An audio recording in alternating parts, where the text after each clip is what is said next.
Simple khichdi ఇట్లా ఏంది cooker పెట్టేసుకున్నా. దానికన్నా ముందు నేను బియ్యం, పప్పు ఇవన్నీ నానబెట్టేసుకున్న. పెసరపప్పు, మినప్పప్పు, తొగరపప్పు ఇవన్నీ నానబెట్టేసుకున్నాను. దీనికి కావాల్సిన పదార్థాలు: ఆనియన్, టమాటా, పచ్చిమిరపకాయ, అల్లం వెల్లిగడ్డ పేస్ట్, కరివేపాకు, పుదీనా, మసాలా దినుసులు. మీ దగ్గర ఏమున్నా మసాలా దినుసులు వేసేసుకోండి. స్టవ్ మీద కుక్కర్ పెట్టుకొని దాంట్లోకి 1 స్పూను రిఫైండ్ ఆయిల్ పోస్తే 2 స్పూన్స్ నెయ్యి పోసుకున్నాను. తర్వాత ఇలా ఆయిల్ మంచిగా వేడైన తర్వాత వేసేసుకోవాలి. మసాలా ఇంగ్రీడియంట్స్ అన్నీ వేసేసుకోవాలి. ఇలా మంచిగా అయిన తర్వాత దీంట్లో పచ్చిమిరపకాయలు వేసుకుందాము.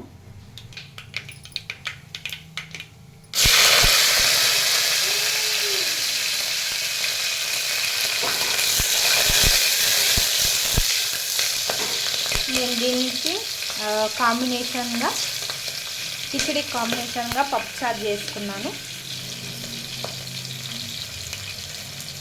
ఆనియన్స్ పొడుగా కట్ చేసుకొని ఇలా వేసుకున్నాను.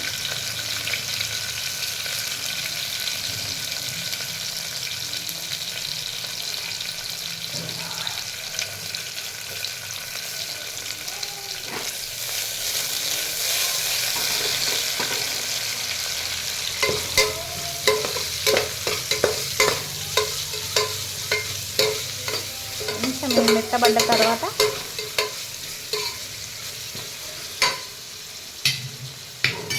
దీంట్లోనే కరివేపాకు వేసేసుకుందాం. కరివేపాకు బాగా వేసుకోండి. హెయిర్ ఫాల్ ఉన్న వాళ్ళు మాత్రం దీన్ని తప్పకుండా తినండి. హెయిర్ ఫాల్ మనకు తగ్గిపోతుంది. నేను కొంచెం ఎక్కువగానే వేసుకున్నాను కరివేపాకు.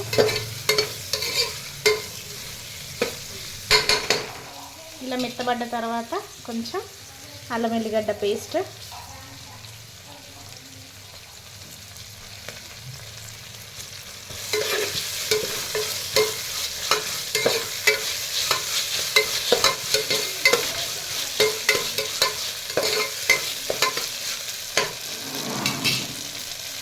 దాని తర్వాత టమాటో ముక్కలు,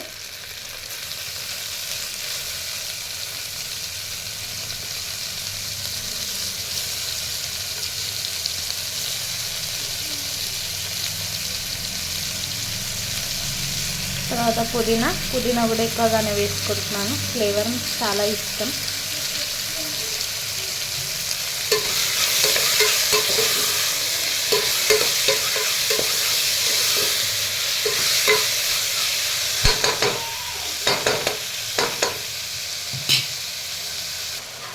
దీంట్లోకి దొడ్డుప్పు వేస్తున్నాను.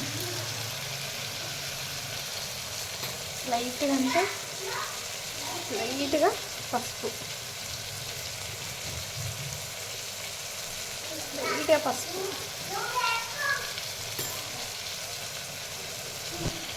దీంట్లోకి మిరియాలు కూడా వేసుకోండి.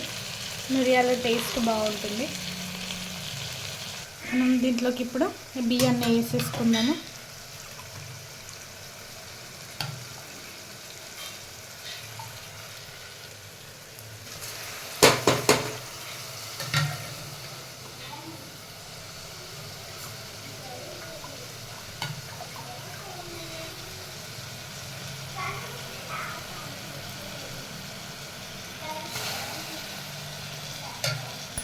ఒక్కసారి మొత్తంగా మిక్స్ చేసుకొని దీంట్లోకి మనం ఇప్పుడు వాటర్ పోసుకుందాం. దానికన్నా ముందు కొద్దిగంత ధనియాల పొడి వేసుకుందామండి.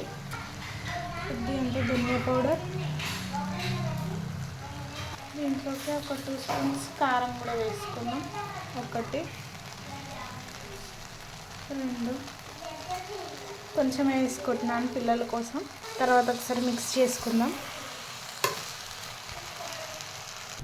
సరిపడంత వాటర్ కూడా పోసేసుకొని కొంచెం బాయిల్ అయ్యేటప్పుడు ఇలా బాయిల్ అయ్యేటప్పుడు మనం మూతని ఫిక్స్ చేసేసుకొని 3 విజిల్స్ వచ్చిందాకా ఉంచుకుందాము. 3 విజిల్స్ వచ్చిన తర్వాత చూపిస్తాను.